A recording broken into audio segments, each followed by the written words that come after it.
আমাদের প্রত্যেক গৃহিণীদের বেশিরভাগ সময় কেটে যায় রান্নাঘরে। আর এই রান্নাঘরের কাজ যদি আমরা একটু বুদ্ধি খাটিয়ে করতে পারি, তাহলে অল্প সময়ের মধ্যে আমরা প্রত্যেকটি কাজ যেমন করে নিতে পারবো, তেমনি অনেকটা টাকাও কিন্তু বাঁচিয়ে নিতে পারবো। তা সেরকমই কিছু অসাধারণ ঘরোয়া টিপস শেয়ার করবো। আশা করছি টিপসগুলো আপনাদের অনেকটা কাজে আসবে। তা চলুন চলে যাই প্রথম টিপসে। তা দেখুন, আমাদের প্রত্যেকের বাড়িতে আমরা এরকম ধরনের জলের পট কিন্তু বাজার থেকে কিনে নিয়ে আসি। তো অনেক সময় দেখবেন এই পটগুলো আমরা কিন্তু মানে সাবান সার্ফ দিয়ে কিন্তু প্রথমে ধুয়ে থাকি। কিন্তু এগুলো সাবান সার্ফ দিয়ে ধুলে কিন্তু দেখবেন ভেতরে অনেকক্ষণ পর্যন্ত এর গন্ধটা মানে সার্ফের গন্ধটা কিন্তু থেকে যায়। তাই এটা আমরা সাবান সার্ফ দিয়ে না ধুয়ে আরেকটা জিনিস দিয়ে কিন্তু আমরা ধুয়ে নিতে পারি। তা কি? সেটা হলো কলগেট। তা আপনারা সাবান সার্ফ না দিয়ে এভাবে যদি কলগেট দিয়ে একটু জল দিয়ে এটা একটু নাড়া দেন, তাহলে দেখবেন এটা খুব সুন্দরভাবে ফেনা হয়ে যাবে। আর এর ভেতরটা কিন্তু খুব সুন্দরভাবে পরিষ্কার হয়ে যাবে। আর এটা কিন্তু জীবাণুমুক্ত হয়ে যাবে। এতে দেখবেন কোনো রকম গন্ধ যেমন থাকবে না, আর এটা আমাদের জল খেতে গেলে কোনো রকম প্রবলেমও হবে না। তা আপনারা কী করবেন, এভাবে প্রথমে একটু কলগেট দিয়ে সামান্য একটু জল দিয়ে এভাবে একটু নাড়া দেবেন। এভাবে নাড়া দিলে দেখবেন খুব সুন্দরভাবে কিন্তু এর ভেতরে গেঁজা হয়ে যাবে। এভাবে গেঁজা হয়ে গেলে এটা কিন্তু আপনারা 5 থেকে 10 মিনিটের জন্য এভাবে রেখে দেবেন। এভাবে রেখে দিলে দেখবেন খুব সুন্দরভাবে জলের পটটা কিন্তু একদম পরিষ্কার হয়ে যাবে। আর এটা তারপর আপনারা ধুয়ে ফেলবেন। তো এখানে আমি কিছুক্ষণ এটা এভাবে রেখে দেবো। রাখার পর এটা কিন্তু আমি ধুয়ে ফেলবো। এছাড়া আমাদের অনেক সময় দেখবেন আমাদের জলের পট নোংরা হয়ে গেলে আমরা কিন্তু সাবান বা সার্ফ দিয়ে এটা পরিষ্কার করি। তাই এতেও দেখবেন সার্ফের একটা গন্ধ কিন্তু অনেকক্ষণ থেকে যায়। তা আমরা হয়তো অনেকে সার্ফের গন্ধ সহ্য করতে পারি না। তা আপনারা সার্ফ দিয়ে পরিষ্কার না করে এরকম কলগেট দিয়েও কিন্তু জলের পট পরিষ্কার করে নিতে পারেন। তো দেখুন, আমার পট দুটো কিন্তু ধোয়া হয়ে গেছে। তো এভাবে আপনারা জলের পট সার্ফ দিয়ে পরিষ্কার না করে কিন্তু এভাবে কলগেট দিয়ে পরিষ্কার করতে পারেন। এরপরে চলে যাবো আমি আরেকটা টিপসে। তা দেখুন, আমাদের প্রত্যেকের বাড়িতে এরকম ধরনের যে ছোটো ছোটো গ্রাইন্ডার বলুন বা এরকম ছোটো ধরনের কাঁচিও থাকে। তো এগুলো কি হয়, বেশ কিছুদিন ইউজ করার পর দেখবেন এর ধারটা কিন্তু কমে যায়। তা আমরা হয়তো এগুলো কী করি, বাদ দিয়ে দিই। তো এগুলো বাদ না দিয়ে এটা কিন্তু আমরা বাড়িতে বসেই কিন্তু ধার দিয়ে নিতে পারি। তা কীভাবে? তা আপনারা নিয়ে নেবেন একটা বাতিল কাপ। তা আমাদের প্রত্যেকের বাড়িতে দেখবেন এরকম ধরনের ছোটো ছোটো কাপ কিন্তু থাকে।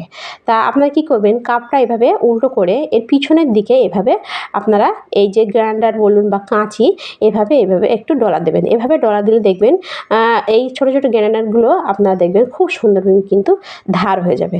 তো এটা আপনারা 5 থেকে 10 মিনিট এভাবে ঘষবেন। এভাবে ঘষলে দেখবেন খুব সুন্দরভাবে ধারটা কিন্তু আপনারা পেয়ে যাবেন। এছাড়া কাঁচিও আপনারা এভাবে একটু ঘষা দেবেন। ঘষা দিলে দেখবেন কাঁচিগুলোও কিন্তু খুব সুন্দরভাবে ধার হয়ে যাবে।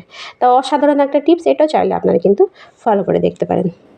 তো এরপরে চলে যাবো আমি পরবর্তী টিপসে। তা দেখুন, আমাদের প্রত্যেকের বাড়িতে আমরা কিন্তু কাঁচা লঙ্কা কিন্তু রান্নার কাজে বলুন বা কাঁচাও কিন্তু আমরা ভাতের সঙ্গে খেয়ে থাকি। তো অনেক সময় দেখবেন এই লঙ্কা কাটতে কিন্তু আমাদের ভয় করে, কেননা লঙ্কা কাটতে গেলে কিন্তু আমাদের হাত জ্বালা করে।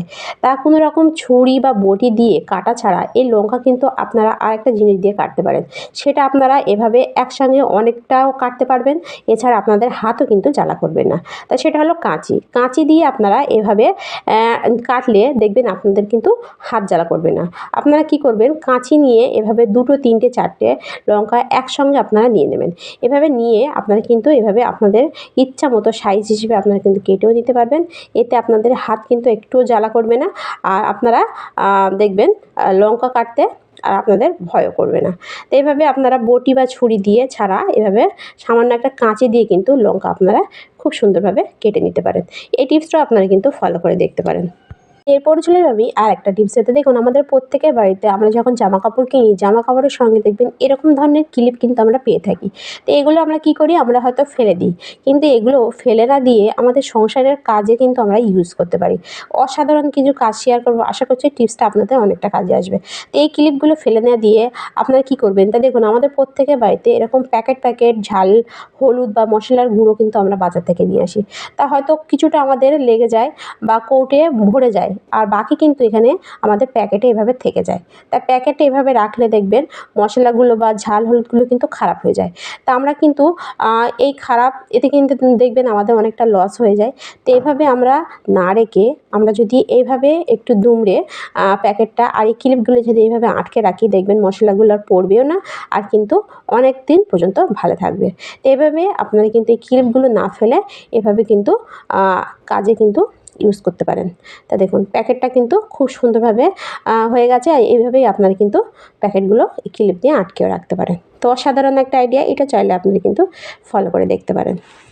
তো এরপরে চলে যাবো আমি পরবর্তী টিপসে। তা দেখুন তেজপাতা আমাদের প্রত্যেকের রান্নাঘরে কিন্তু থাকে, আর এটা আমরা প্রত্যেকে কিন্তু রান্নার কাজে ইউজ করি। কিন্তু রান্নার কাজ ছাড়া এটা দিয়ে আপনারা কিন্তু আরেকটা কাজও করে দিতে পারেন। তা কী কাজ? তা দেখুন আমাদের প্রত্যেকের বাড়িতে আমরা জামা কাপড় যাতে পোকায় না কাটে তার জন্য কিন্তু ন্যাপথলিন ইউজ করে থাকি। কিন্তু ন্যাপথলিন না দিয়ে আপনারা কিন্তু তেজপাতা এভাবে আপনাদের জামা কাপড়ের ভাঁজে রাখতে পারেন। এটা রাখলে কী হবে, আর এই তেজপাতার গন্ধ কিন্তু কোনো রকম পোকামাকড় সহ্য করতে পারে না। আর এটা দিয়ে রাখলে কিন্তু আপনাদের জামা কাপড় আর পোকায়ও কাটবে না। তো এটাও আপনারা কিন্তু ফলো করে দেখতে পারেন। তো এরপরে চলে যাবো আমি আরেকটা টিপসে। দেখুন আমাদের প্রত্যেকের বাড়িতে আমরা কী করি, যখন রান্না করি এরকম দেখবেন প্রেশার কুকার এরকম গ্যাসে রান্না করলেও দেখবেন কালো হয়ে যায়।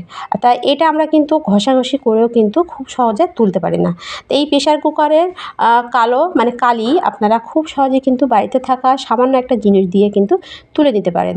তা কি? তা আপনারা নিয়ে নেবেন বেকিং সোডা, মানে খাওয়ার সোডা। খাওয়ার সোডা আপনারা অল্প একটু এভাবে দিয়ে মানে কালির উপর এভাবে দিয়ে দেবেন। এভাবে ভালোভাবে কিন্তু ছড়িয়ে দেবেন। ছড়িয়ে দেওয়ার পর তারপর আপনারা নিয়ে নেবেন একটা পাতিলেবু বা আপনারা হোয়াইট ভিনেগারও কিন্তু নিতে পারেন। তো এখানে কিন্তু আমি আধখানা পাতিলেবু নিয়ে নিয়েছি। এরপর আপনারা কী করবেন, এই পাতিলেবুটা ভালোভাবে একটু এভাবে নিংড়ে কিন্তু এর উপরে দিয়ে দেবেন। তো এটা দেওয়ার পর আপনারা এভাবে কিন্তু দুটো জিনিস ভালোভাবে কিন্তু একটু মিশিয়ে নেবেন। এভাবে মিশিয়ে নিয়ে এটা কিন্তু আপনারা কী করবে 5 থেকে 10 মিনিটের মতো এভাবে রেখে দেবেন। এভাবে 5 থেকে 10 মিনিট রাখার পর এই কালিটা দেখবেন খুব সহজে উঠে যাবে। এটা কোনো রকম ঘষাঘষি ছাড়া এই কালি কিন্তু আপনারা তুলে ফেলতে পারবেন। তা এভাবে দেখুন আমি ভালোভাবে কিন্তু রসটা নিংড়ে দিয়েছি, আর এটা কিন্তু আমি 5 থেকে 10 মিনিটের জন্য রেখে দেবো। তা 10 মিনিট পর তারপর আমি আপনাদের দেখাচ্ছি। তারপর দেখুন এখানে কিন্তু আমার 10 মিনিট হয়ে গেছে। আর 10 মিনিট হয়ে গেলে আপনারা কী করবেন, এভাবে তারপর এটা নিয়ে নেবেন মাজনি। তা যে কোনো মাজনি বা তারের মাজনি আপনারা নিয়ে নেবেন। নিয়ে এভাবে একটু হালকা হাতে ঘষবেন। এভাবে হালকা হাতে ঘষলে দেখবেন খুব সহজে কিন্তু এটা পরিষ্কার হয়ে যাবে। তো এইভাবে আমি কিছুক্ষণ ঘষবো, ঘষে তারপর আমি আপনাদের দেখাচ্ছি। তারপর দেখুন এখানে কিন্তু আমার ঘষা হয়ে গেছে। এটা আমি এবার ধুয়ে নেবো। তা দেখুন কতটা পরিষ্কার হয়েছে। তো এইভাবে আপনারা কিন্তু সামান্য বেকিং সোডা আর লেবু দিয়ে আপনারা কুকার কিন্তু খুব সুন্দরভাবে পরিষ্কার করে নিতে পারেন। এরপর চলে আমি আরেকটা টিপস। যাতে দেখুন আমাদের প্রত্যেকের বাড়িতে কিন্তু এরকম নানান ধরনের কিন্তু মোজা থাকে। তো এরকম ছোট বড় মোজা একটা সমস্যায় কী দেখবেন, এটা কিন্তু আমরা মানে সময় সময় দেখবেন একটা খুঁজে পাই আর একটা কিন্তু আমরা পাই না। তো এটা আমরা কীভাবে রাখলে এটা কিন্তু আর হারিয়ে যাবে না, আর একটার সঙ্গে একটা কিন্তু থাকবে।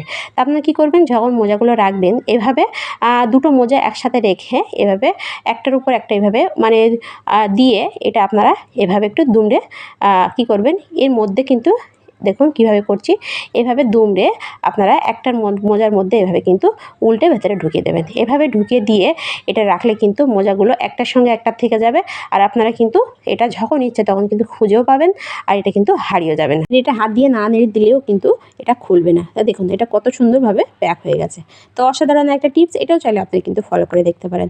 তো এরপরে চলে আমি আরেকটা টিপস। এটা দেখুন আমাদের প্রত্যেকের বাড়িতে আমরা কিন্তু প্রেশার কুকারে রান্না করি। তা প্রেশার কুকার রান্না করলে অনেক সময় দেখবেন এরকম প্রেশার কুকারে কালি পড়ে যায়। তা আপনারা প্রেশার কুকারে কীভাবে রাঁধবেন, রাঁধলে কিন্তু এটার কালি পড়বে না। তা আপনারা কী করবেন, যখন রান্না করবেন রান্নার আগে আপনারা কী করবেন, প্রেশার কুকারের তলায় এভাবে একটু লবণ দেবেন। এভাবে লবণ ও সামান্য একটু জল দিয়ে ভালোভাবে প্রেশার কুকারের তলায় এভাবে কিন্তু লাগিয়ে নেবেন। এভাবে লাগিয়ে নিলে দেখবেন এটা যখন আপনারা রান্না করবেন কালি যদি বা পড়ে এই লবণের ওপরে কিন্তু পড়বে, আর এটা কিন্তু খুব সুন্দরভাবে কিন্তু মানে লবণের ওপরে কালিটা থেকে যাবে, আর প্রেশার কুকারে কিন্তু লাগবে না। তো এভাবে আপনারা রান্না করবেন, তাহলে দেখবেন প্রেশার কুকারের তলায় একটুও কালি কিন্তু লাগবে না। তো অসাধারণ একটা আইডিয়া, এটাও চাইলে আপনারা কিন্তু ফলো করে দেখতে পারেন।